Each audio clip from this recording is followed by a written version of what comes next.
Пимен Панченко, герой, злостно сказал: «Уставай, пехота, мы не на пляже, а на войне». И лег на змеиные скрутки дроту, и 200 солдатских запыленных ботов пройшли по его спине. Не он, а другие и шли в атаку.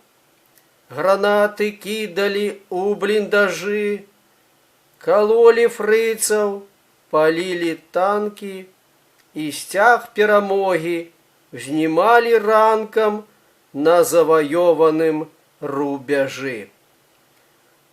А ён свои кости з иржавых колючек своими руками без стогну отдер, звалился на травы. И стало болюча и травам, и росам, и ветром гаючим, что прилетели с Валдайских озер. 1943 год.